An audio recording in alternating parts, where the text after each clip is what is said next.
오늘로서 파동의 마지막 얘기를 하고 다음 주에는 누리님 나가도록 해보겠습니다.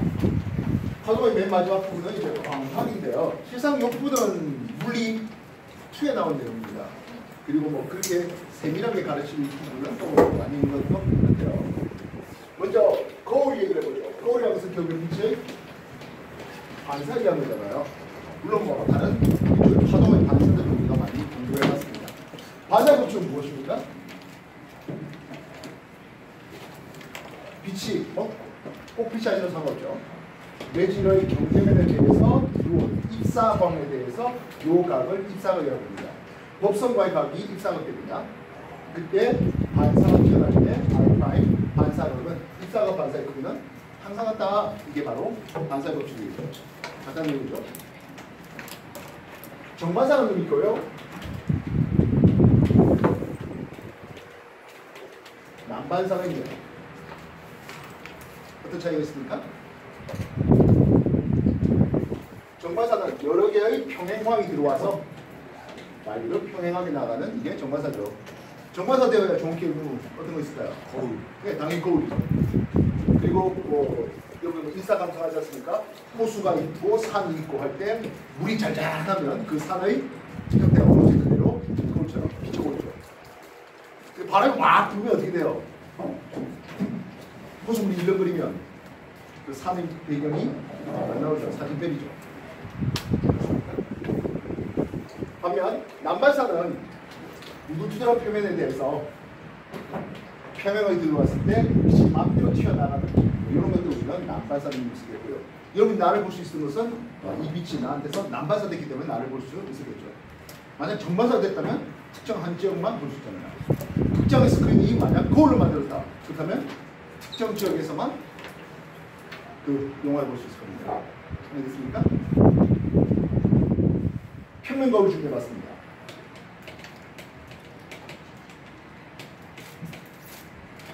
뭐 여기 모자 쓴 사람이 이렇게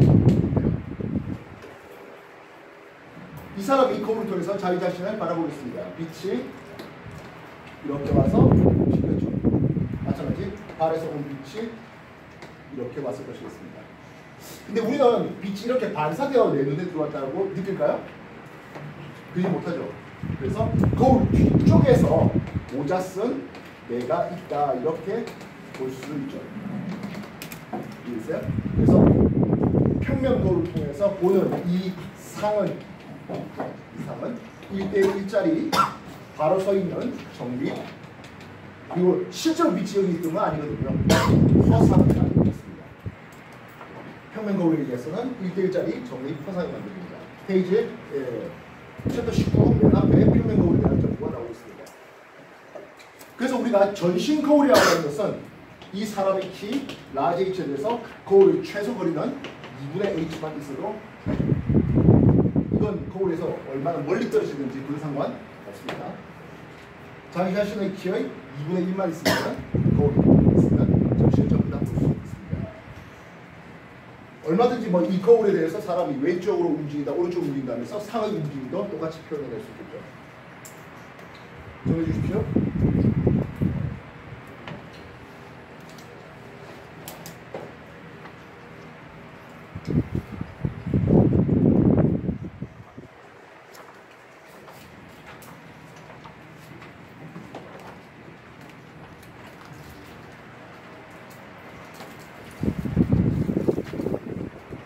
실상 평면 거울은 별로 재미가 없네요. 구면 거울이 재밌네요. 그리고 거울과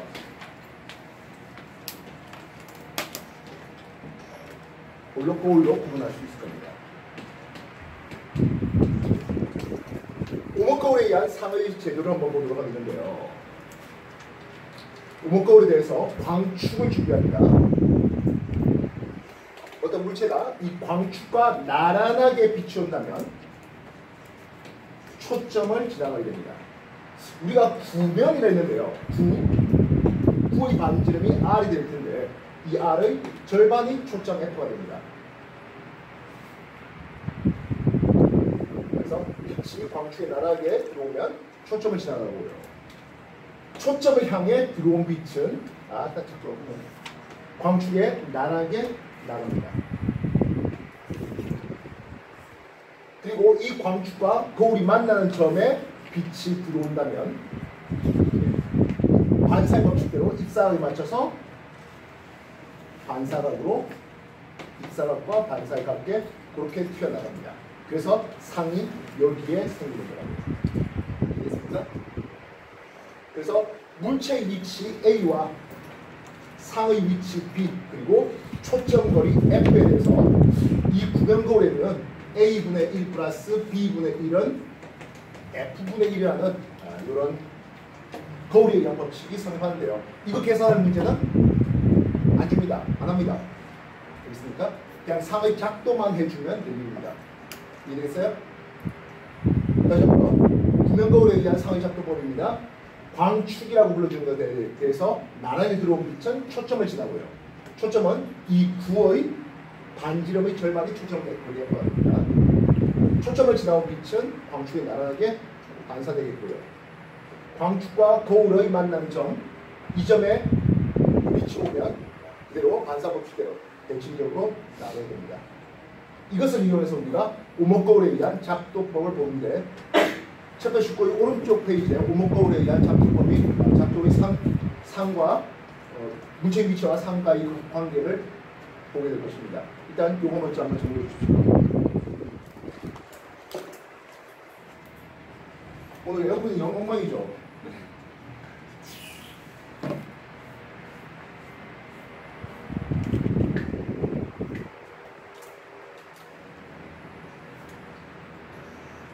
A는 물체 위치, B는 상의 위치, 그리고 F는 그 구면거울의 초점거리에 F가 되고 있습니다.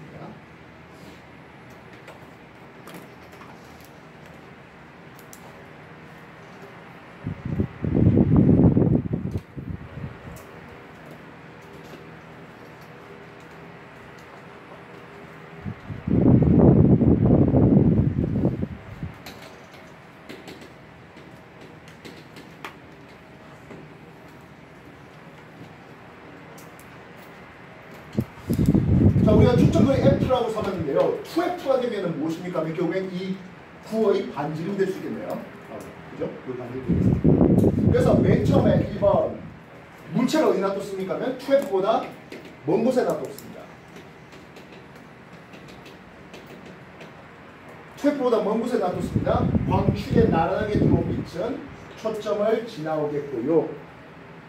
초점을 지나온 빛은 광축에 나란하게 튀겨나갑니다. 그래서 상의 위치는 이쪽에 생깁니다. 1번과 1'이 됩니다. 1'은 F와 2F 사이에 생기는데 사이즈를 보니까 물체의 크기보다는 사이즈는 줄어들죠. 그래서 여기에 상은 축소된 정립의 축소된 도립의 실상이 생기는데요. 사이즈는 줄어들었습니다. 도립이라는 것은 거꾸로 서 있다는 뜻입니다. 아까 평면 거울에 의해서는 사람이 자기 모습 그대로 볼 수 있는 것은 정립의 그리고 허상이었는데요. 이건 빛이 실제로 여기에 맺힌 겁니다. 실상이라는 것입니다. 도립은 거꾸로 서 있는 실상은 빛이 실제로 보인 것을 얘기합니다. 정리해 주십시오.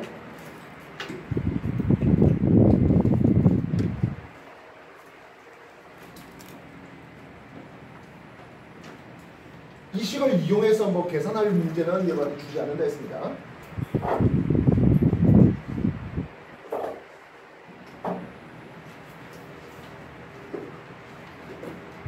상의 종류 정도만 기억해 주시면 충분하겠어요.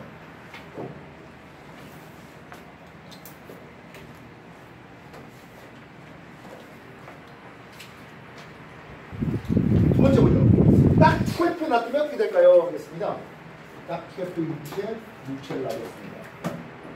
역시 광축의 평행하게 들어온 빛은 초점을 지나가고요. 초점을 향해 들어온 빛은 광축에 나란하게 나가는데요. 이쪽이 생기네요. 딱 2F 위치에 놔둡니까? 2파의 상은 딱 2F 위치에 생깁니다. 그러면 뭐 2F 하면 안 되겠죠? 이건 1대1 사이즈입니다. 그리고 거꾸로 서 있는 볼이 실상이 생기네요. 다시 한번 정리해 주십시오. 색깔을 이용해 주겠죠?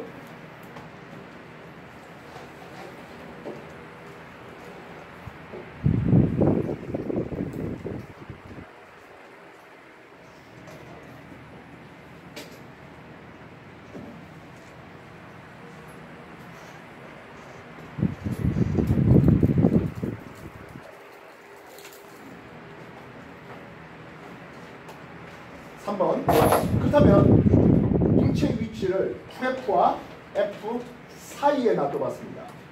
이렇게 준비해봤네요. 3번.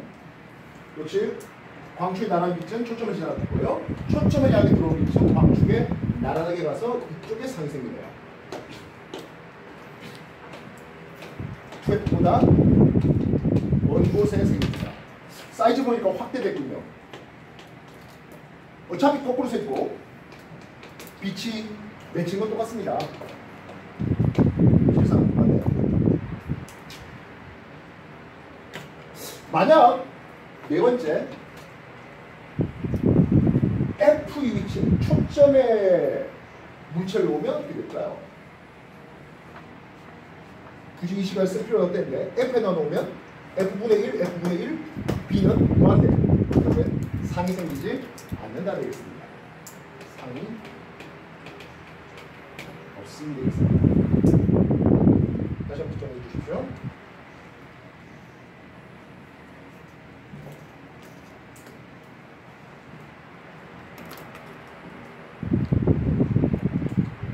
챕터 19의 오른쪽 페이지에 요 오목 거울에 의한 여러 가지 상들의 공부가 같이 제시됐습니다. 그치? 그 내용 그대로입니다.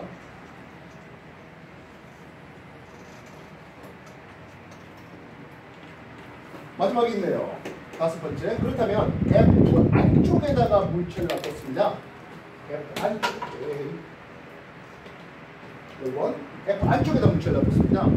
역시 광축에 나라는 게 들어온 빛은 평행이 지나고요. 이제 초점을 향해 쓸 수는 없겠고요. 예. 광축과 구면 거울이 만난 요 점에서 빛이 방사되면 이렇게 나가거든요. 이 두 빛은 만날 일이 없습니다. 그래서 연장은 여기에 상이라고 느껴지네요. 여기 프라임입니다. 이거는 거울 뒤가 되겠는데요. 이게 F보다 작아요. 이게 마이너스 값을 가지고 있다는 거죠. 마이너스 거울 뒤쪽에 상이 있습니다. 확대됐군요. 바로 서 있죠. 그리고 이건 빛이 직접 여기 있는 건 아니거든요. 화상입니다. 이해했습니까? 정리해 주십시오.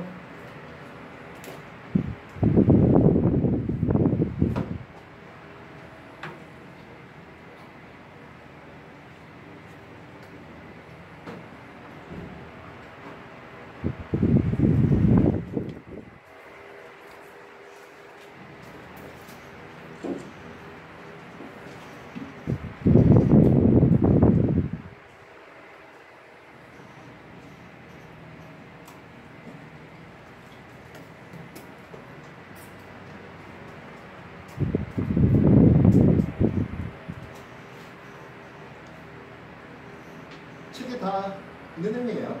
오른쪽 페이지 보시고요. 챕터 19 오른쪽 페이지 있습니다. 당신은 왜 10% 앞으로 딴 거 빼고 있습니까?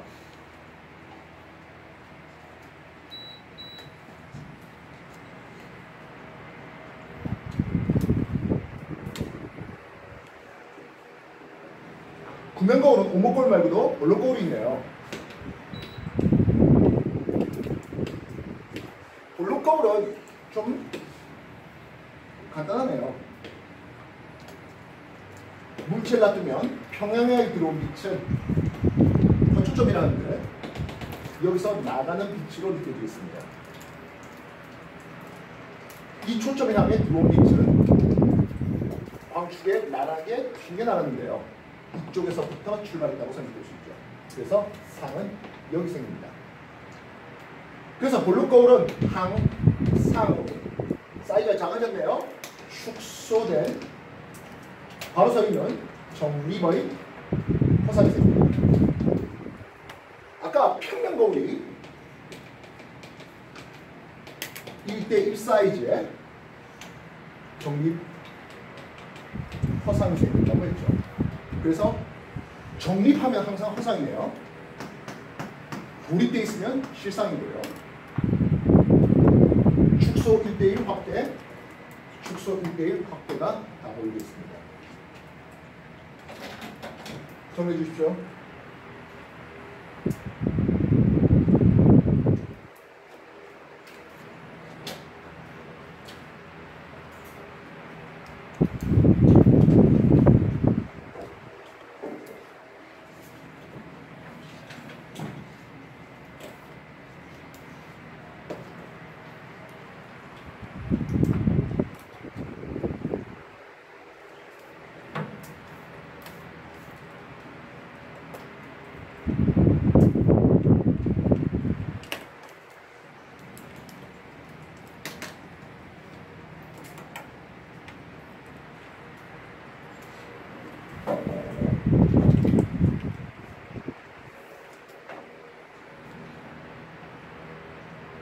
오목거울은 빛이 한 초점으로 모입니다. 즉 광이 가능하게 돼요. 그래서 오목거울을 위해서 빛을 한 곳에 모아서 반사 망원경으로 사용할 수 있고요. 성화 최양경이라든지 또는 태양열 요리기 뭐 이런 것들에도 사용될 수가 있겠습니다. 오목거울이 빛이 한 초점에 모인다고 하는 것은 이 초점에 전등 LED를 놔두면 빛이 앞쪽으로 스트레이트 쭉 나갈 수 있거든요. 전조등에 사용할 수 있습니다. 전선 잘 봐. 네? 왜 이 정도는 가뿐히 이건 좀 이렇게 안 되잖아. 아니.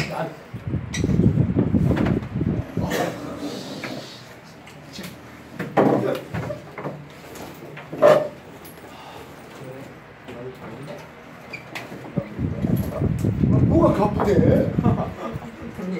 아이씨, 녹화 다 됐어 이거. 이런 몽치 새끼들. 뭘 손 하나 못 넣으면서? 얘가 못 넣어서 걸려. 같이 걸리는 똥 같은 얼간이야? 누가 덤이고 누가 덤아야? 내가 더 할게.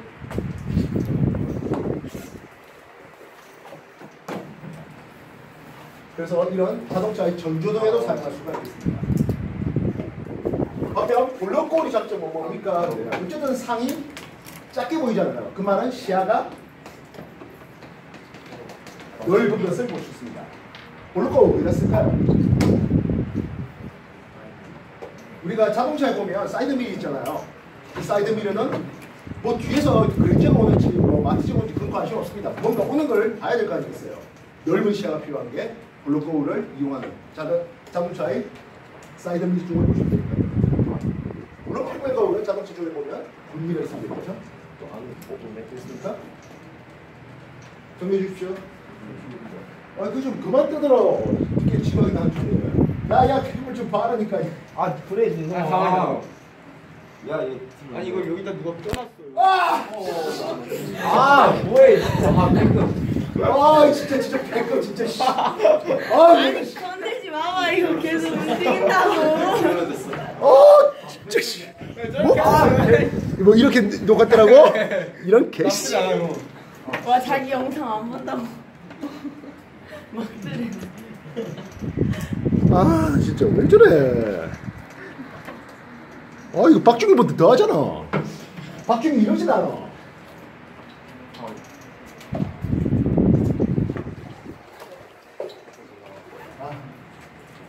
저기요, 그 또 앞에서 뭘 뵙거든니까?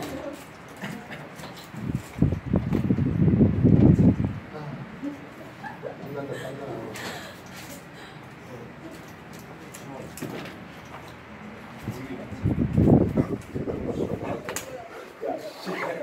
저 파동이에요?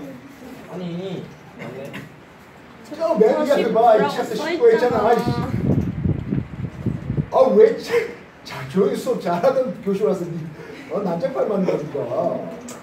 다들 졸고 있을 때 한번 잠 깨운 거죠. 고맙습니다.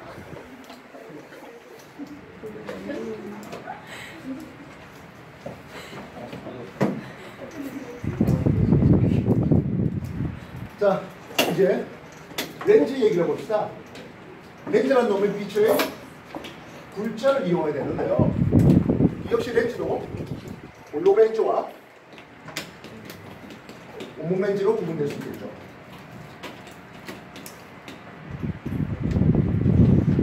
볼록 렌즈 역시 마찬가지 광축을 그리겠고요.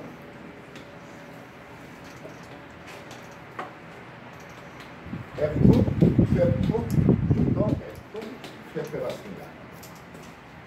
2번 2F보다 먼 곳에 놔뒀습니다. 광축에 나락에 들어온 빛은 볼록 렌즈의 초점 F를 지나오고요. 물론 초점 F를 향해 들어온 빛은 광축의 평행하게 나가 있습니다. 그리고 렌즈의 중심을 향해 들어온 빛은 그대로 스트레이트 갑니다. 그래서 물체는 여기 상은 여기 생깁니다. 1'입니다. 이게요, 오목 거울의 얘기하고 똑같습니다. 물체를 2F보다 더 먼 곳에 놔뒀더니 상은 F와 2F 사이에, 그리고 거꾸로 서 있는, 그리고 빛이 실제로 보여서 만들어졌던 실상이 만들어집니다. 축소됩니다. 정리해 주십시오.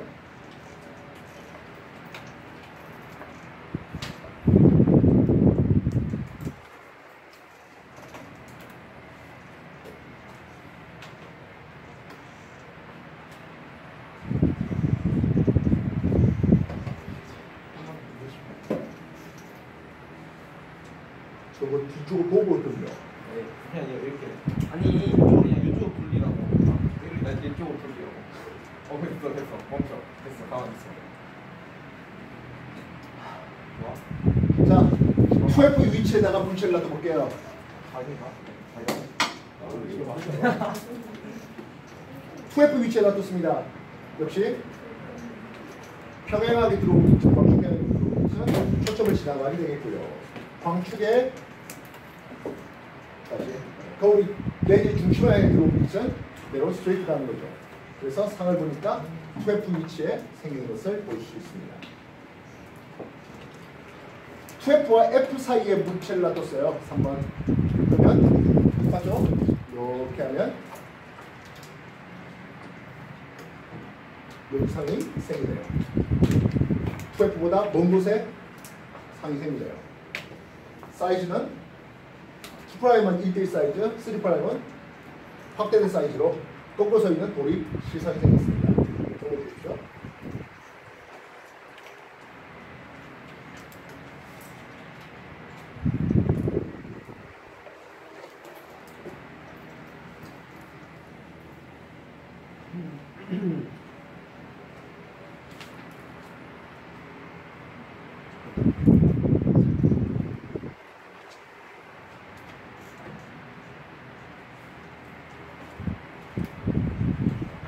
그럼 여기서도 똑같죠? F의 위치에다가 물체를 세워버리면 하겠습니다. 4번. 그러면 요 빛과 나란하다 보니까 이것과 나란하다 보니까 상이 이건 똑같습니다. 마지막으로 F 안쪽에다가 세우죠. 렌즈 중심에 들어온 빛은 이렇게 하는데 이 둘 역시 마찬가지 만날 일이 없고요. 그래서 렌즈 뒤쪽 이쪽에다가 타임의 상이 생깁니다. 확대된 정립 화상이 생깁니다. 그렇다면 오목 렌즈는 누가 유사하다고요? 볼록 거울과 유사하겠죠. 볼록 거울은 항상 상이 어떻게 생겼다? 볼록 거울은 항상 축소된 정립 화상이 생겼는데요.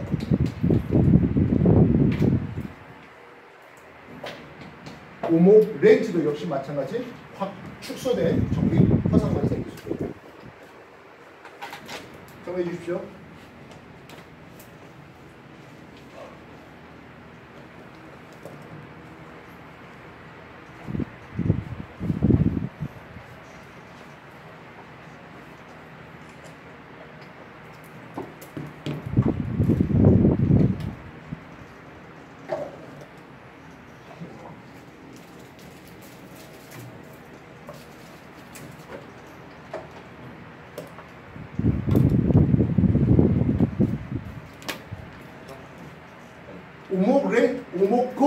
빛을 모아서 망원경 중에 반사망원경에 사용되었다면 올로그렌즈 역시 빛을 모을 수 있는 직광력이 있겠는데요.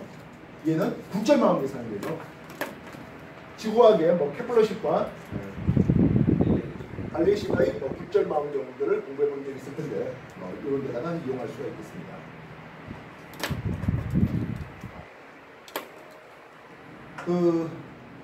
중3 내신에 감각 나오죠. 네. 예, 그죠? 그래서 이 올로렌즈 같은 경우에는 원시의 교정에 이용한다. 그리고 우리가 한번 잘 알고 있는 돋보기잖아요. 그렇지? 돋보기를 놓으면 무조건 다 크게 보이니까 그렇지? 않아요. 예를 들어서 저 이쪽에 있는 종이를 보겠다고 내가 돋보기 이렇게 되면 거꾸로 보여요. 너무 멀리 있어서. 무슨 뜻인지 알겠습니까? 이런 거죠. 반면 이렇게 이제 돋보기를 가까이 가져가면 이제 크게 보이는 것은 요 허상을 보게 됩니다. 맞죠? 알겠습니까? 그리고 오목 렌즈 같은 경우는 여러분들이 이제 대부분 근시로서 요 오목 렌즈로 교정되고 있는 것을 볼 수 있습니다. 내용 정리 다시 해주십시오. 몇 페이지야? 페이지 80페이지, 81페이지 쪽에 있는 내용들입니다. 정리하십시오.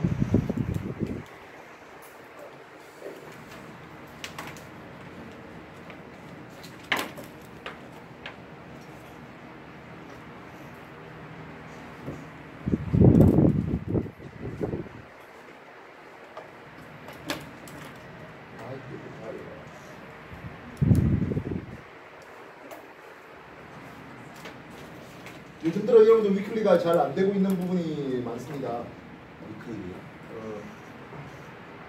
그래서 텍쌤과의 좀 협의하에 이제는 수업 중에 위클리 칠까 하는 생각을 가지고 있는데 아직도 여기 안 내고 있어요. 그냥 일요일에 다 같이 수업 끝나고 9시부터 여기까지 가장 맞을 것만 해요. 자, 어쨌든 이번 위클리는 얇은 막 간섭 실험 문제가 물리에서 5문제 중에 3문제 실어놨어요.